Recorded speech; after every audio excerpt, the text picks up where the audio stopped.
Good morning and welcome, Patriot Radio News Hour. Joe and Jason on this Tuesday, and I will say this right now: California, the flood is here. If you want to watch 38 million people under flood watch, here. Let's face it. The bad news is insurance was already super expensive. It's just going to get more expensive with things like this. Don't be surprised. Anybody there, the last person in California turned out the lights. And California's beautiful. Well, I should say, certain parts of California are beautiful, and they got the ocean and all that stuff. And man, what a mess. What an absolute mess they've turned that state into. But the border here is closed, okay? So go to Texas, go to Florida, go somewhere. Don't come to Arizona. We're full. We don't need any more. 800-951-0592. Like you didn't know, that is our toll-free number. The physical delivery of gold and silver, and I think you're gonna need it. AllAmericanGold.com is the website. New York Community Bank. It just won't go away. Stock is absolutely cratering, well below where it was when Silicon Valley Bank went down, the lowest in, I think since the 90s on this bank. Talks with regulators in the Office of the Comptroller of the Currency, credit card delinquencies skyrocketing on top of it. Jason, everything is wonderful, and it's incredible, and the economy is so great, and yet we've got all kinds of problems brewing right under the surface of it all. Yeah, the news of the bank isn't going away, but I think the bank itself is going away. How's that? the bank is going away. But so yeah, you reported it yesterday. Jay Powell said, well, some banks are going away. So I mean, I think he had some knowledge Sunday of what was going to happen this week, maybe. And then UBS out with earnings today, well short of expectations, a loss in the fourth quarter for UBS. And Jason, I think this is it's just starting to percolate here. And when you look at Wall Street, such a hard thing, because you're like, gosh, the stocks are all-time highs or right near all-time highs. But it's like 7 stocks. I mean, that literally has become the stock market now. In everything else, there is a bunch of people out talking about this market. This is when the scary stuff happens because you have so few winners, and the vast majority of stocks underneath it aren't faring nearly as well. And as soon as some of these quote-unquote winners start having problems, that's when you see big losses, right? You see those ugly days you don't want to see. The number I saw was that the top 10 stocks, so the 7 techs and then 3 others, the top 10 are 69.1% of the entire stock market. All the other thousands of stocks are only 30.9% of the entire stock market now, Joe. So yeah, it's not only are the big players selling, but one of the ways that we say, they're doing it quietly. If you're listening, it's like, how do they do it quietly if they're dumping billions of dollars? Well, because they don't just cash it out. They put it in the Big Ten, which they feel will lose less, and so they can cash out as big as they possibly can, Joe. So yeah, that's how it's working. This is all indicators. And when you look at these, like with the S&P hitting all-time highs, and yet more stocks were down than were up in the S&P. Those are things that we saw like in '87, right? You saw it in the dot-com bubble era. You know, these are things where when we see this divergence, you know, with so few winners and so many losers, it really has one of those things where you're walking on eggshells. We keep waiting. Hey, when's the shoe going to drop? When's the shoe going to drop? But this is why you hear about, why is the Fed talking about rate cuts when you have, you know, GDP over 3%, you've got unemployment at historic type lows, but at the same time, you got credit card delinquency skyrocketing, you got most of the stock market saying things aren't very good, and yet, you know, we've got all-time highs. This is like a 2024, we've been saying it all year, this is going to be a crazy year. There's no doubt. We're going to see a lot of things. We're going to see good things. We're going to see bad things. I think, Jason, it's going to be very, very chaotic, and a lot of people are going to, they won't know what to do. And the election's 9 months from yesterday, so it's not a long ways away anymore, is it, Joe? It's all the chaos all going to be rolled up in one. Yeah. Here we go. Right, we'll get the South Carolina primary coming up, and oh man, yeah. Oh boy, 800-951-0592. That is our toll-free number. If you want to take, you know, maybe you've got an old 401k, an IRA, you want to move some of it into gold and silver.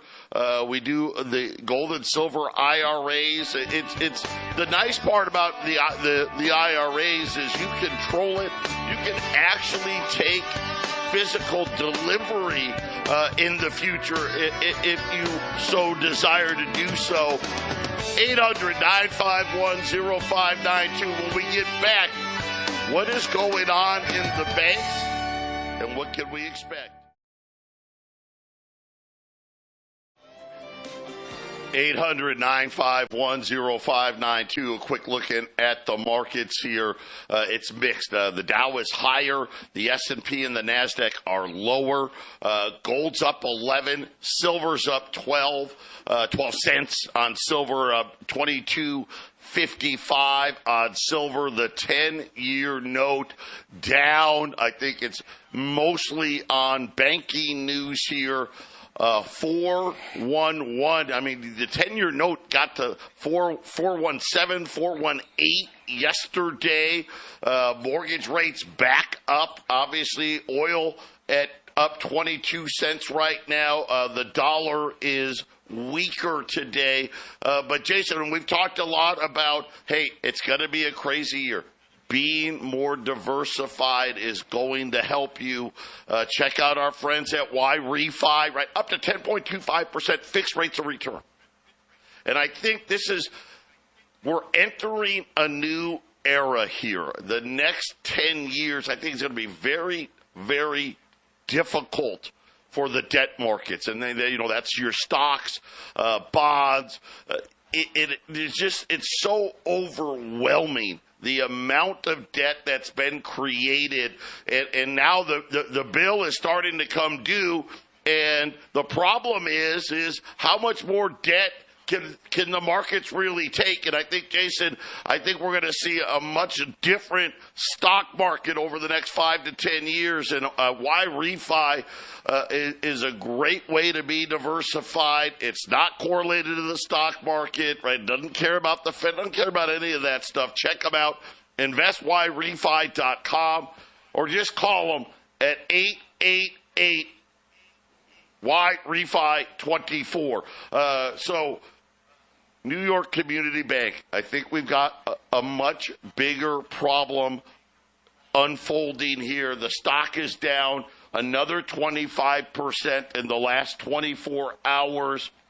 And apparently, not only did their risk management officer has left, that is never good, the bank's chief risk officer, and also their chief audit executive have both left the bank. On top of that, apparently there was a meeting, a behind-the-scenes conversation between the bank's executives and the Office of the Comptroller of the Currency.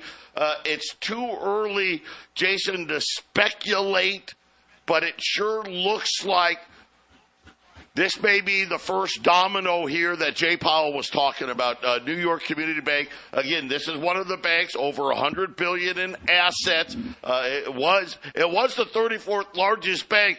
Jason, I don't think it's going to be there much longer. No, I think it's really interesting because that he went on 60 Minutes and said banks are going to go down, and we already had this news story last week.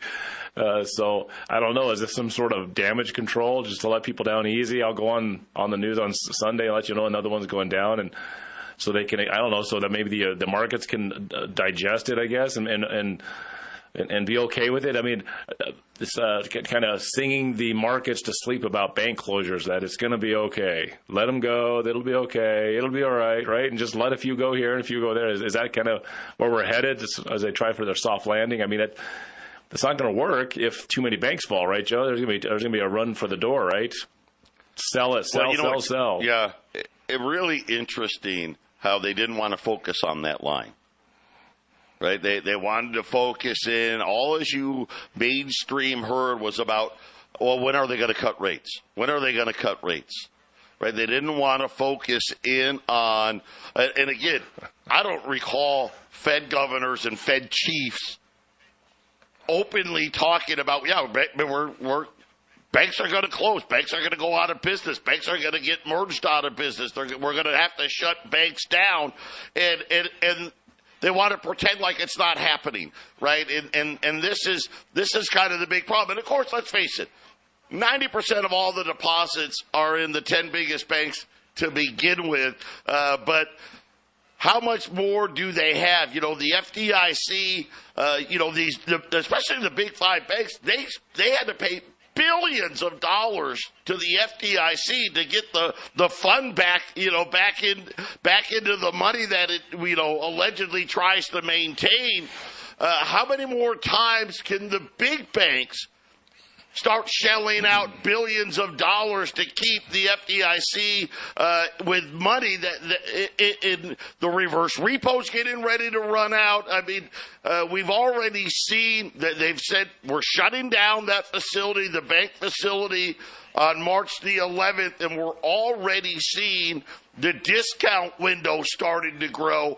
It just doesn't seem like it's going to end here when we talk about this, because let's face it, they never fixed it to me. They didn't fix it after the financial crisis. Dodd-Frank didn't fix it. All as they've done, Jason, is papered over with more debt. COVID hit a lot because they were able to spend a lot more money.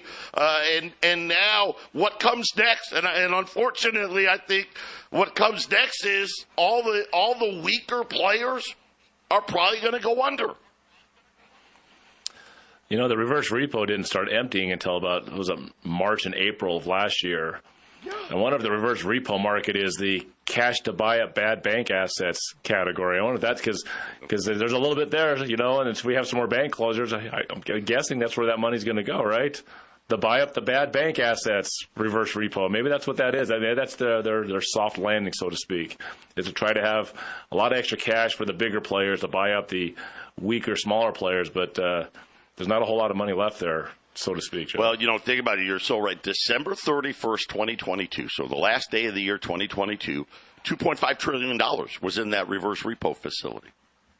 They're down to the last $500 billion. And by the end of March, there's going to be no $1 billion, right? It's going to be empty. And at that point, what happens next? And now that we're starting to see banking problems reemerging, and then today, credit card delinquencies. And I've been doing this a long time. You don't see numbers like this. Jumped 50% in 2023. 50%. That's crazy. But I think it just starts to to tell you, Jason, it's just starting to bite, and most of these people, right? These people, they got jobs, right? They're working, they got their credit card, and they can't pay them. They said that debt that has transitioned to seriously delinquent, so that's 90 days or more. So, hey, you haven't paid in at least 3 months or longer, was increased across all categories, but credit cards was by far the worst. So they saw jumps in seriously delinquent in housing. They saw it in autos. They obviously student loans. But the worst of it was in the credit card delinquencies. Seriously delinquent up 59% in 2023. Total delinquencies up 50%, seriously delinquent up 59%. Credit cards and auto loans are rising well above the levels before the pandemic. So, Jason, the consumer is starting to really show signs that we got a problem coming. And this is another bad sign for banks. They already got to deal with losses in commercial real estate. Now they got credit card losses, auto loan losses. It really is starting to become that perfect storm for the banks anyway. It sure seems like a timed event too, doesn't it? You have the the repo has their own facility where they're keeping stuff, they're holding assets. You got the reverse repo, you got the emergency bank funding. All this stuff seems to be coming all to a head in 2024. This stuff could have came to a head in 2022. It could have came to a head in 2023. But they funded everything just to the right levels that everything's going to sort of wind to a certain point in 2024. So I don't think they want a Trump presidency just because I think Biden signs off on all the Fed stuff. But it sure looks like it's going to happen before the election, Joe. It just sure does look like it's not going to last. End of March, April, maybe when those facilities run out, maybe there's a ticking time bomb, so to speak, for another month or two before it really goes. But sure doesn't look like we're going to have no banking or financial emergency before the election. It just doesn't seem like it's going to happen, does it? It's just, I guess it could. They're good at kicking the can down the road, but that just means there's got to be some funny money being passed around to keep everyone happy for the rest of the year. And that's going to be the key, right? How is there enough money left to do that? Probably not. The markets are screaming for rate cuts. Now we kind of know why, right? We're starting to see the underbelly, and as Jason said, hey, there's 10 stocks that make up the vast majority of the market now, right? They are the market, and it's all the other stocks that are starting to show these signs, and throwing another banking problem on top of this. Can the Fed even cut rates fast? And I don't think they can, because let's face it, GDP says you can't, employment says you can't, inflation says you can't, yet the markets know that they desperately need it, which to me says, really simply, the crash is coming. To Jason's point, when does it come? Does it come before the election? After the election? I think it's going to be close. How's that? It'll be really close to that. The election's in November? I think we're going to really start to struggle here starting in March, and things are going to change dramatically. And I think right around the election time is probably when the news starts to get a lot worse. But is that enough time? I don't know. I still think that I agree with Jason. I think the markets want Biden. The Fed wants Biden. We'll see what happens. I mean, the guy's talking to dead presidents. He just talked to some dead French president. Guy's been dead forever, but Biden apparently just talked to him yesterday. Which makes me wonder if they're going to try to when I say throw extra money, funny money, the Fed can print it and throw digits anywhere they want at any time. We've already seen that they've done it under secrecy to save the biggest countries and banking institutions back in the 2008 crash when they printed 5. but the FOIA request shows that they printed 29. That's what I'm thinking, Joe. If they can keep floating the biggest and the brightest, so to speak, to get through this summer, if things go sideways instead of going down, then I guess the other thing is, well, Trump's going to win the election, crash it right after he gets elected. They can let the whole thing circle the drain, and they can say, "Oh, look, you elected him. Now look, it's crashing. Good job, voters. You voted the wrong guy." Who knows, right? Who knows what the story will be? But it's possible, Joe. This thing could go sideways. And here's the thing: is if it does go sideways, it doesn't crash this year.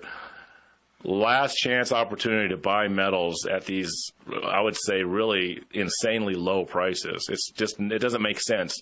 Insane means not sane. These are not sane prices for these metals. They're artificially low, and every couple of years they have to let a little steam off that artificially low, pushing the balloon down under the water, so to speak. Eventually that balloon has to come up, take a breath, and you guys out there, I know it's hard for some of you guys to put it away, but this is really the time. This is the time, right, Joe? This is when you buy metals, when everybody else is selling and when everybody else can't buy it. That's what you got to buy. Yeah, and this is, I'll just say this. This is what the big money's been doing, and they've been doing it really at an alarming rate. When you look at total gold consumption globally, it is off the charts here, and again, it's easy to see. It's right there in front of everybody's face. The time for action. You just got to be prepared. When we get back, we're going to talk about oil. We're going to talk about diesel. Are we heading for a very big problem?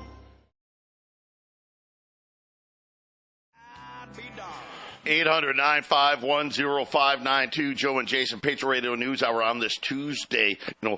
Oil's $73 today, but a lot of talk in the oil markets.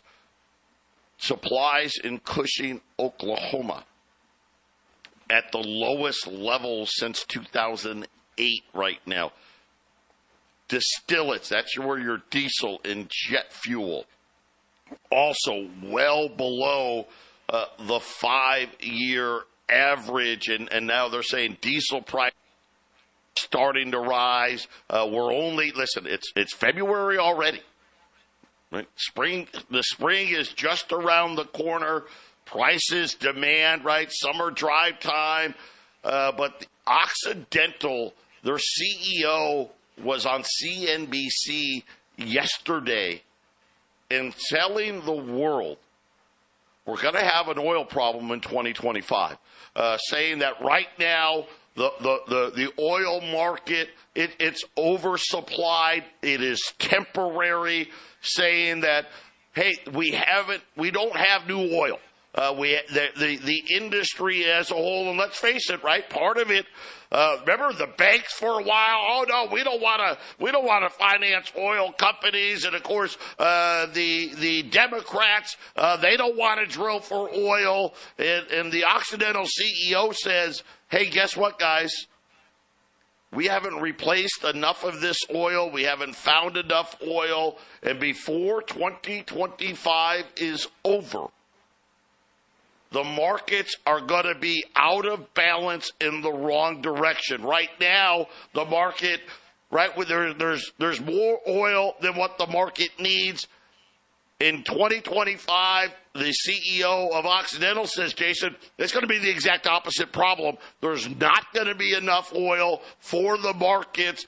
And according to what they're talking about, that's going to be a permanent problem because there's not enough new oil development coming online. Forcing the price of oil to go up and making it more competitive with green energy, I guess. I mean, if you want to talk about it being planned out, the forcing of wind, solar, and green energy policy, right, Joe? That's what I see. If those numbers are true at the end of 2025, and then suddenly markets are out of balance, and they're saying maybe permanently, well, that means if you're trying to force something onto people, then the traditional cheap way of getting energy is suddenly no longer the best option, right? Sure seems like that's another planned event, right? It's incredible. This is ridiculous. We have the ability. The oil is out there, and we just refuse to do it. I mean, we're talking about $73 being cheap. That's not cheap. It's not cheap at all. Mm-mm. And now they're saying, oh, by the way, hey, this is the end of the good times, right? This is the end of the good time. And thinking about, we keep talking about inflation's not going away. Because all inflation is the printing of money. Listen, we're going to have a deficit well north of $2 trillion. And all these idiots we keep electing, all they want to do is spend more money. Everything they talk about. Oh, we need money for this, and we need money for that, and we got to have more money for this. Oh, you want to shut the border? Well, we want to spend more money here, here, and here, and then we'll give you some money to shut the border, right, Jason? I mean, nobody is talking about any type of financial responsibility. And just look at what we talked about earlier, talking about banks, right? And outside of, right, that maybe, let's call it what it is. Outside of the 10 biggest banks, all these other banks are in trouble, period.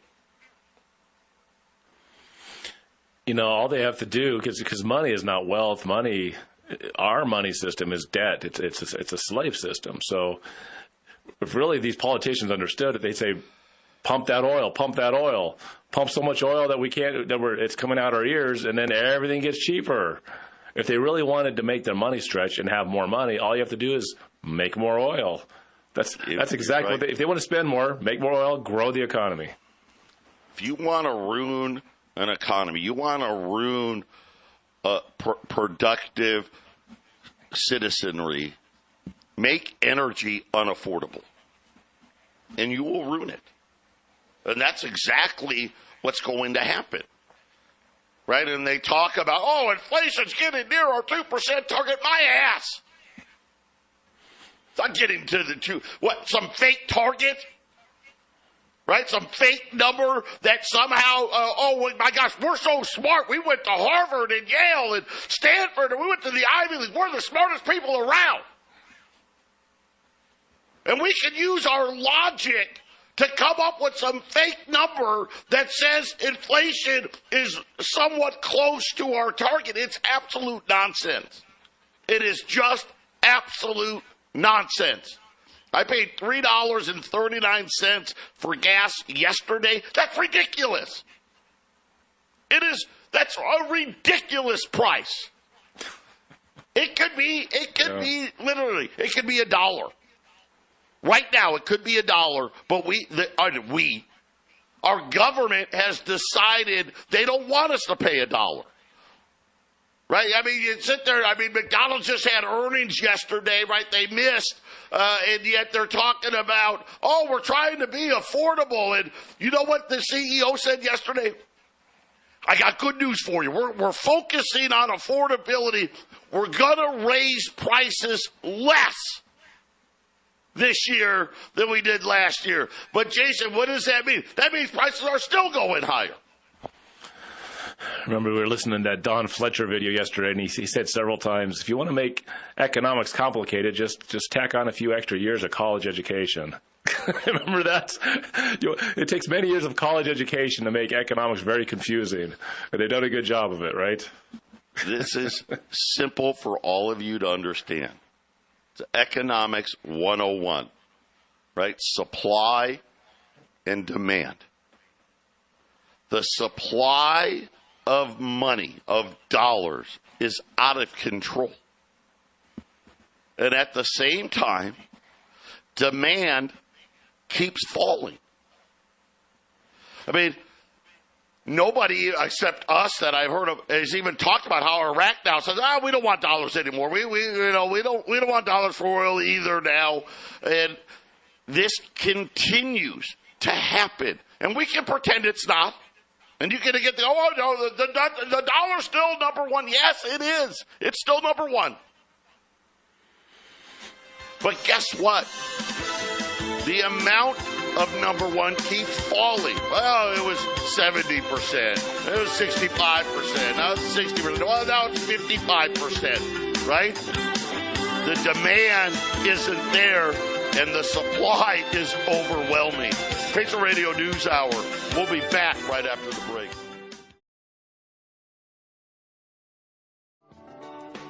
(800-951-0592). Today's special $5 Liberty Gold quarter ounce pre-1907, pre-1933, 1866 to 1907, 1 through 19, 570, 20 or more at 565 at 800-951-0592. You know, we talked about oil, and everybody's telling us in the oil field, in the oil industry, this is probably the low for oil. 70s, high 60s, low 70s. Looks like that's going to be the bottom. And saying, hey, as 2025 rolls around, right, get ready for much higher oil prices. At the same time, cattle. The cattle herds are at, these 73-year low. Right? Apparently we need Zuckerberg to get some more cattle, but Jason, I don't see this huge fall in inflation that they keep talking about when we start really taking a hard look. Sure looks like we kind of, hey, you caught a little break here for a little bit, and with their fake numbers, they've got you a little fooled. But what I'm seeing is everything out there looks like the supply isn't there. The inventories aren't there. We're nowhere close to where we used to be when it comes to food and when it comes to energy. Are there anything more important to consumers than food and energy? I mean, really. You know, chicken supply, egg supply, cattle supply, right? The list just it goes on and on and on. And then, you know what? Mother Nature, we never know, right? Weather has a huge implication when it comes to like corn and soybeans and all the rest. I mean, Jason, it just seems like they put us in a terrible position here and are trying to convince us that we aren't the land of plenty anymore. The only thing we got plenty of is debt. Yeah, well, and false scarcity on top of everything, right, Joe? You know, because they're causing the scarcity on purpose. It's just as we talked about oil earlier in the show. So when you have false scarcity, then you're having some price controls, which is kind of interesting because they say they don't want inflation, but yet they're creating the inflation that we're having. So this is why I've said several times, you know, over the last year, 2 years, saying like it sure seems like they're going to attempt to have this system move further, or if they're going to change the system, however it's going to look as time goes on. They're going to try to inflate their way out of this. A lot of economies that get to the point where you inflate your way out of it, which means how do you get growth? Well, you just make things so expensive. And what happens is the average guy gets destroyed, right? But they reset the money. You know, get to a point where maybe you chop a few zeros off the back of everything, right, Joe? You know, a lot of countries do this sort of thing, and then they're good for 5 years, 10 years. Right. And then the whole thing repeats, right. Joe. That's where we're at. And again, we're talking about, yes, are we the reserve currency, I guess? Kinda. And every, yeah, right. Every year it's less and less and less. And people, it's really easy. It's not complicated. It really isn't complicated. We have less demand than ever when it comes to people really wanting debt. Right now, you know, money markets, right, they'll buy debt. Insurers, right, they buy some debt, but they only can buy so much. And we're talking about outside of 1 year of COVID, when they shut everything down. We are running record deficits. Let's just call it what it is. And this is record deficit in a good time. That is not how it works. And all of these guys that have been put into these Fed jobs, starting with Ben Bernanke and Janet Yellen. Remember, Jason was talking about how Neil Kashkari, when he was on 60 Minutes, yeah, spend. Janet Yellen, go big, right? Run it up. And that's exactly what they've done, Jason. And insanity has left us. It has absolutely left us. Too big to fail. Obviously, what did that mean? Well, they're too damn big. So what did we do? Well, we changed the rules and made them even bigger. That's the genius that we have decided for. This is an easy problem. Everybody sees it coming. Jason, the only question is who prepares and who doesn't, right? I mean, that's really, at the end of the day, you need to prepare, because when it crashes, that's when you want to go the other way, right? Yep. Take advantage, because they will crash, right? You know, Jason and I, the other day, talked about these office towers. Hey, if it gets cheap enough, right, maybe somebody will buy it and turn them into condos, right? Apartments, right?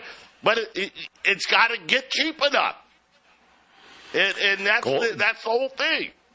Gold is a leading indicator, by the way, too. So when other things are crashing, the gold price that's low is now. And then the inflation that continues on. I mean, look at how gold has gone up. You know, it may not be – a lot of gold guys are like, oh, but it's not going up the way it should. Well, it's sprinted upward by 2020, and it's been staying strong for the last bunch of months, right, Joe? Yep. It'll go up, and then you'll see the inflation blow up right after gold. So you got to get gold before, because gold is a leading indicator. It's not a lagging indicator. So this is your moment. 2024 is it. $5 Liberties, 1 through 19, 570, 20 or more, 565 at 800-951-0592. Final segment coming up.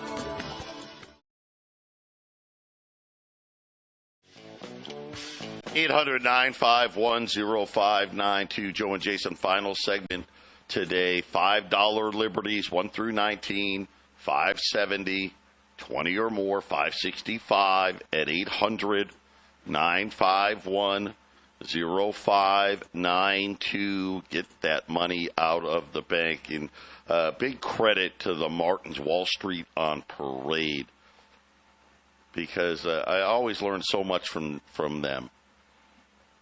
Did you guys know that the banks are the ones that tell the Federal Reserve and the FDIC what their capital is, their capital ratios? We don't even audit them.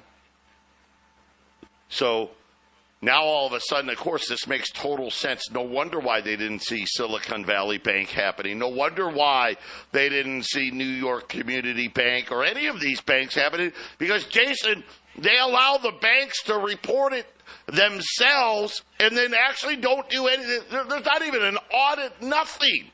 Oh, well, the bank said it was good, so I guess we'll go with that. I mean, this is how ridiculous this system is. They don't want... Here's the realities. Number one, they don't want us to know the truth. Because otherwise, we should have a list. Every bank that's borrowing money from the Fed, we should know who they are. So you can move your money, right? That would just make sense. But they don't. They want, their job is to protect banks from us, right? They're supposed to be protecting us. That's not the Fed's job. People think that's the Fed's job. It's actually the exact opposite. Why don't they audit these banks? I mean, how many more banks got to fail out of nowhere for them to audit? Well, the answer, Jason, I think is pretty simple. They don't want to know the truth either. They don't want to know. Because if they did, right, all of a sudden we'd have a lot more problems. Why do you think the banks are so resistant now? The Fed wants to raise capital rules. In other words, gosh, banks need to have more money on hand because their balance sheets aren't very good. And the banks are screaming bloody murder, right? They don't want. No, you can't do it. You can't do that. And Jason, it really is. It's an asinine policy, and people should really take aim when we talk about. We need to get rid of this central bank. This is why, because they don't protect us at all. Matter of fact, they put us at risk so they can hide the truth, Jason. Yeah, the banks hate cash. They hate cash. They want to employ it into debt. They only make money, and they only stay relevant if they're making a lot off of debt instruments, because it's a debt money system. So when you go and deposit cash, or if you try to pull cash out, they don't want you to pull cash out though either, Drew, right? Because then their deposits can make it so that they can loan less money. So they're okay if you bring the money in, but they're immediately going to take that. Plus, they can loan more out because of fractional reserve lending. So they don't care if you bring cash in as much. But they'd rather not have to hold on to it, right, Joe? Holding on to it's like hot potato. Hot potato. That New York bank is holding that hot potato, aren't they? Yeah, boy, they certainly are. And again, they were having private meetings, right? They knew this bank was a problem. Did the shareholders get warned? No.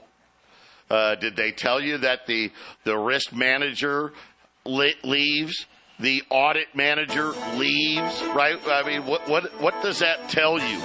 800-951-0592.